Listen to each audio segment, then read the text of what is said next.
너무 어렵겠다. 고사를 했는데 또 연락이 왔어요. 이제 세 번째 이제 연락이 와가지고 다시 한번 생각을 해보라. 그래서 알았다. 그러고는 병원을 좀 살리기 위해서라도 이게 필요하다니까.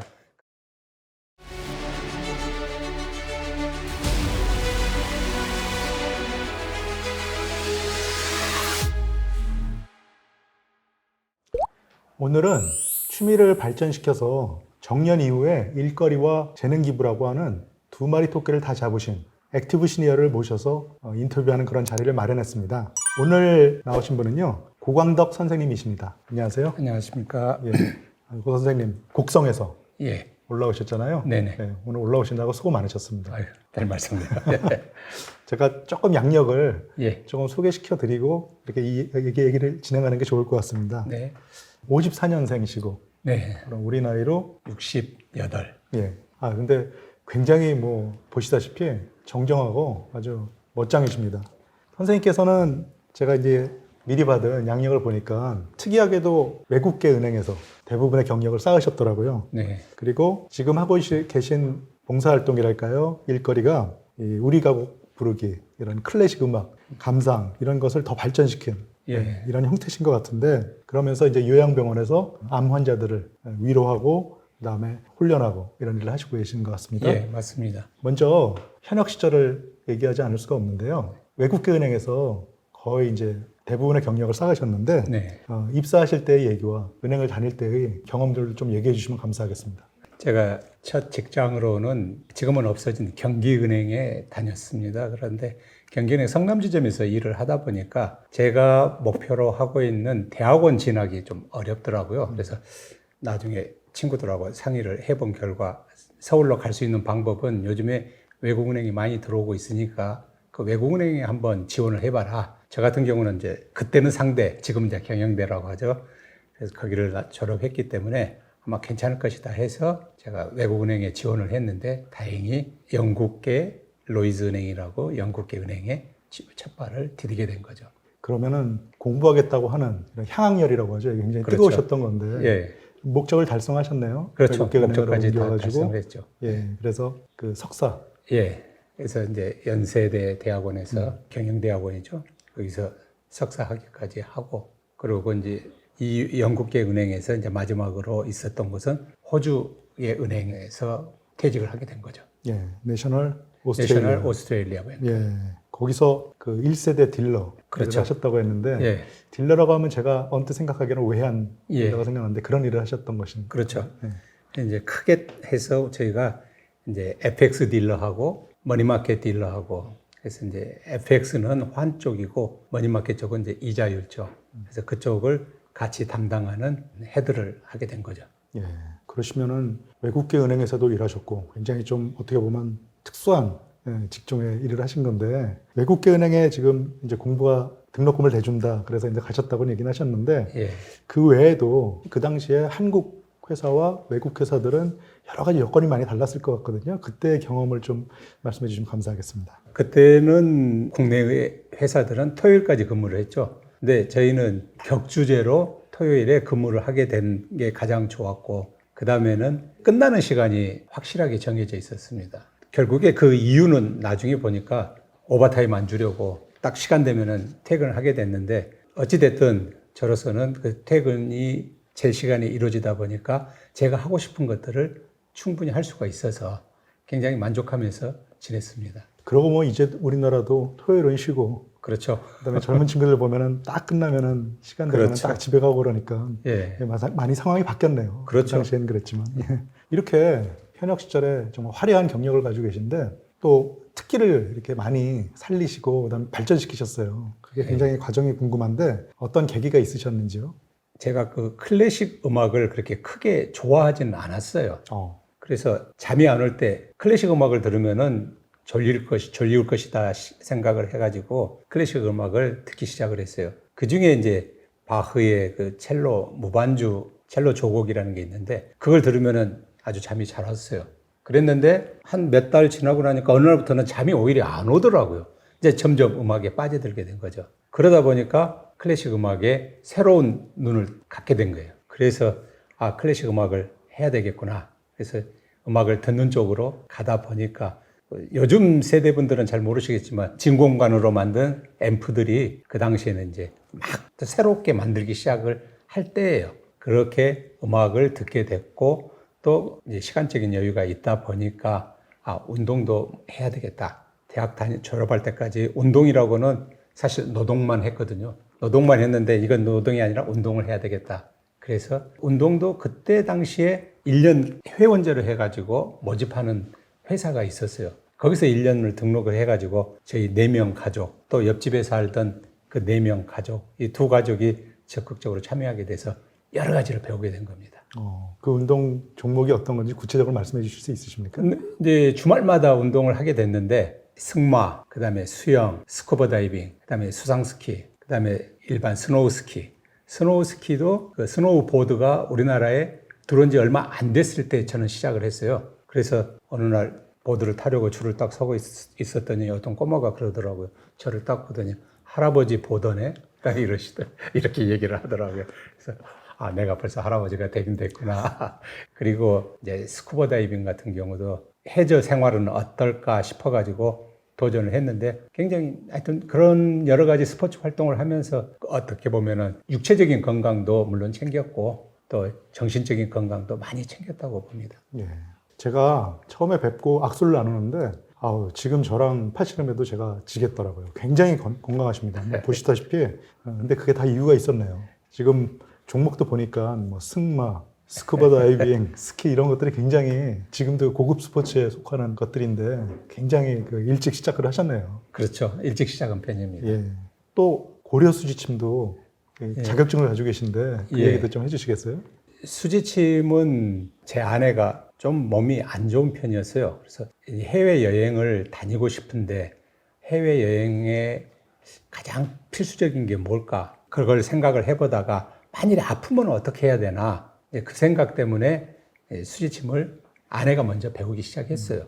근데 배운 지 한 달 됐는데 마침 해외여행을 가게 됐고 스페인으로 가서 같이 행동하던 한 분이 갑자기 쓰러졌어요. 보니까 급체라고 그러더라고요. 그래서 병원을 가야 되니까 다른 분들은 휴게소에서 쉬라고 그러더라고요. 12시가 점심시간이라는데 11시에 휴게소로 들어간 거예요. 그래서 왜 그러냐 그랬더니 한 분이 그래 쓰러졌다고. 그런데 다행히 그 한국 가이드가 혹시 우리 이렇게 갖고 노는 기구를 보니까 수지침을 하신 거 아니에요? 그래서 그렇다고 그랬더니 좀 수지침을 놔주시면 안 될까요? 그래서 본인이 원하면은 놔줄 수가 있다. 우리가 이건 치유 목적이 아니기 때문에 본인이 원하면은 해줄 수 있다. 그래가지고 그때 한 20분 만에 그 사람이 깨났어요. 침을 맞고 깨났는데 그날 저녁에 저희가 굉장히 그분들한테 그 부부한테 대접을 받았습니다. 그래서 그 여행 갔던 분들한테 호텔에서 맥주 한 캔씩 다 돌리고 그랬습니다. 그 해외에 나가서 병원에 가려고 하면 그게 보통 일이 아니잖아요. 그렇죠. 그게 제일 큰 일이죠. 예. 근데 수지침 한 방으로 다 해결이 됐으니까 얼마나 고마우셨겠어요. 그러게요. 아무튼 굉장히 다양한 특기에다가 취미 생활을 가지고 계신 건데 지금 현재 그 암 환자를 위한 요양병원에 계시다. 예. 거기서 그 일을 하신다. 예. 이렇게 들었는데 어떻게 또 이 요양병원에서 일 및 봉사를 하시게 되었는지 그것도 듣고 싶습니다. 저희 이제 사촌 동생인데 사촌 동생을 제가 1년 동안 저희 집에서 가르친 적이 있어요. 근데 그래서 이제 이 동생하고는 사촌이지만 그래도 형제처럼 지내고 있는데 이 동생이 이제 요양병원을 봉평에서 요양병원을 하는데 봉평이라고 하면 강원도 지역이죠? 네, 강원도죠. 예. 이런 프로그램이 없어서 프로그램 강사를 모시려고 하니까 시골에서 굉장히 힘들더라. 형님이 와서 좀 도와줬으면 좋겠다고 연락을 했는데 사실 곡성에서 서울을 거쳐가지고 그렇죠. 이 평창, 봉평까지 간다는 게 쉬운 일이 아니거든요. 그래서 제가 고사를 했죠. 내가 서울에만 있었어도 되는데 너무 어렵겠다. 그리고 고사를 했는데 한 2년 정도 지나서 또 연락이 왔어요. 이제 세 번째 이제 연락이 와가지고 다시 한번 생각을 해보라. 그래서 알았다. 그러고는 병원을 좀 살리기 위해서라도 이게 필요하다니까 그러면 내가 좀 도움이 되도록 노력을 해보겠다. 그렇게 해가지고 시작을 했죠. 곡성에서 전라남도 곡성이죠? 예. 강원도 봉평까지 얼마나 걸립니까? 가시는데? 지금은 이제 그나마 KTX니까 한 6시간 걸리고요. 전에 버스로 다녔을 때는 한 7시간에서 8시간 사이 걸렸죠. 요양원에서 일하시다 보면은 많은 분들 만나시게 될 것 같아요. 예. 몸도 굉장히 안 좋으신 분도 계실 것 같고, 그렇죠. 몸이 아프면 또 마음에 불평이 생기잖아요. 예. 그래서 그런 분도 만나실 것 같고, 좋은 기억도 있고 안 좋은 기억도 있고 보람도 느끼시고 여러 가지가 혼재되어 있을 것 같은데, 그 몇 가지 좀 특수한 기억에 남는 사례가 있으실 것 같은데 소개해 주실 수 있겠습니까? 제가 처음에 갔더니 저는 간단하게 혹시라도 누가 아프면은 수지침도 이렇게 생각을 했는데, 거기는 뭐 한방이 또 있어서 그 한방분이 잘 이제 치료를 해주시니까 그거보다는 음악 감상을 시켜야 되겠구나, 그리고 명상을 위해서는 단전호흡을 시켜야 되겠구나, 이렇게 생각을 했는데, 음악이라고 하는 것은 우리가 다양하게 접할 수 있지만 그 중에서도 쉽게 접할 수 있는 게 우리가 말하는 트롯이라든지 그런 일반 대중가요. 가요. 예. 이 가요를 사람들이 생각을 하고 있는데, 저는 그거보다는 좀 더 다른 방향으로 가보자 해서 가곡을 위한 성악 발성을 시켜야 되겠다. 그러면은 뭔가 공부가 되는 거니까 이 사람들이 더 적극적으로 노력하지 않을까. 그렇게 해서 가요가 아닌 성악 발성을 가르치겠다 했더니 4분이서 관심을 갖고 시작을 했어요. 그랬는데 막상 하다 보니까 자꾸 이제 본인들이 스스로 위축이 되나 봐요. 위축이 돼가지고 이거 잘 할 수 있을까 했는데, 제가 이제 계속 이렇게 설명을 하고 해서 한 달, 2달 정도 지나니까 어떤 한 분이 그러더라고요. 자기 교회에 가서 성가대에서 노래를 불렀는데 옆 사람이 당신 소리가 많이 달라졌네? 이렇게 하는 얘기를 듣고 저한테 그 말을 전했을 때 굉장히 저도 흐뭇했죠. 그리고 이제 또 단전호흡이라는 것은 스트레칭을 하면서 명상을 하는 건데, 그걸 스트레칭을 시키니까 안 올라가던 팔이 올라가게 되고 구부러져 있던 무릎이 펴지면서 자기 키가 어느 정도 적어도 1cm에서 2cm는 찾아지고, 또 50견이라든지 이런 것들이 쉽게 컨트롤이 된다. 그래가지고 굉장히 기분 좋아하시더라고요. 그래서 그랬을 때 이제 기분이 좋았고, 또 이제 하다가 너무 몸이 이제 항암 치료를 하다 보니까 도저히 힘들어서 못 하겠다. 그래가지고 포기하고 가신 분들이 계시거든요. 근데 그런 분들이 끝내는 못 일어나시더라고요. 그걸 보고는 상당히 또 안타깝기도 했고. 그렇다고 하면 난치병이잖아요. 암이라고 하는 게. 이런 그 중한 질병에 걸렸을 때 마음가짐이 그분한테 그 병세에 미치는 영향이 확실히 있긴 있나 보죠. 그럼요. 굉장히 큽니다. 더군다나 항암 치료하고 있을 때 이렇게 해서 그런 거 하면 안 됩니다. 그랬을 때 그분들은 그것에 대해서 굉장히 충격을 받아요. 그러니까 우리가 같은 말이라도 좀 그분들 기분 상하지 않게 배려를 할 수 있는 그런 그 마음가짐이 필요하더라고요. 그래서 어떤 분이 고기가 얼마나 먹고 싶겠어요. 근데 고기를 많이 먹으면은 본인이 힘들어해요.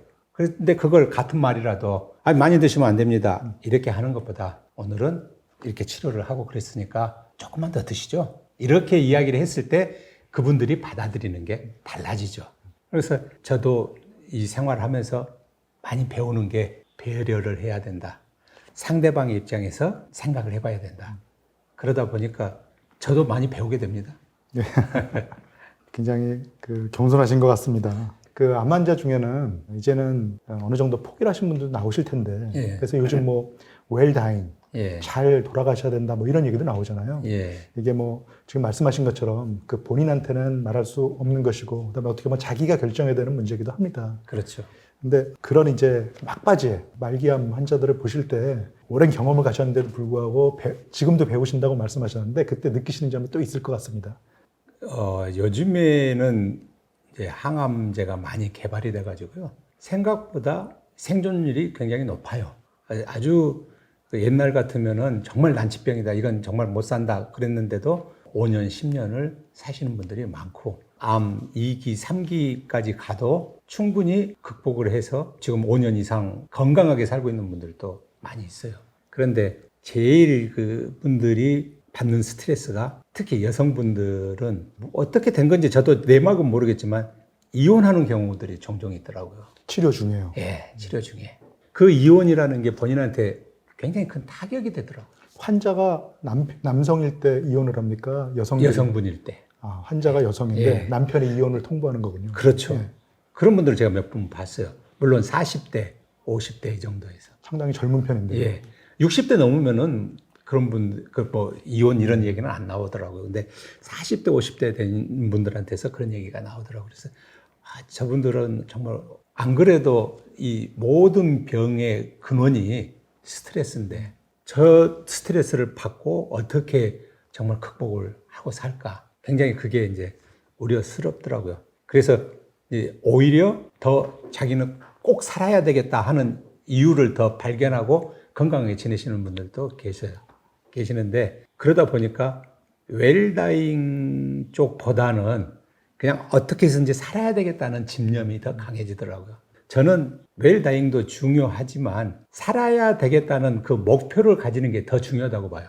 제가 이 얘기는 뭐 드려야 될지 모르겠지만 저희 아버님이 돌아가시기 전에 저한테 꼭 전해줘야 될 게 있다고 하시면서 그것 때문에 거의 3년 이상을 더 사셨어요. 우리가 생각하기에 심장이 굉장히 안 좋으셨는데. 그게 뭐였을까요? 꼭 심장병인데. 전해주시겠다고 말씀하신 게. 제가 이제 동생들을 다 대학을 보내고 키웠거든요. 그러니까 거기에 대한 조그마한 보상을 해줘야 된다. 이거죠. 그래서 자기가 그동안 모아놓은 작은 돈이지만 이 돈으로라도 좀 보상을 해야 되겠다. 그러다 보니까 이분이 이제 그 돈을 찾게 된 날이 왔어요. 그 돈이 잘못돼가지고 투자 신탁이 망하면서 5년 동안 묶였어요. 근데 그 돈을 찾으려고 하다 보니까 5년 이상을 더 사셔야 되는 거예요. 그러다가 돈을 찾게 되는 날 저보다 내려오라 그래서 제가 그냥 송금하시죠. 그랬더니 아니 꼭 내려와야 된다는 거예요.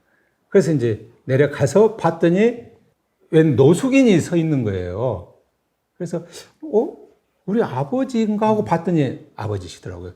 그래서 그때 이제 돈을 작은 돈이지만 네가 고생했다고 이제 그걸 전해주시더라고요. 그러니까 현찰로 직접 손에 전해주고 싶으셔서 이체를 안 하시고 이렇게 내려오라 그래서 직접 전해주신 거네요. 아버지 부모님의 사랑은 참 그렇죠. 그러고 나서 뜨겁습니다. 이제 3일 만에 돌아가셨어요. 그래서 이제 저는 가끔 저희 그 병원의 환자분들한테 그런 얘기를 합니다.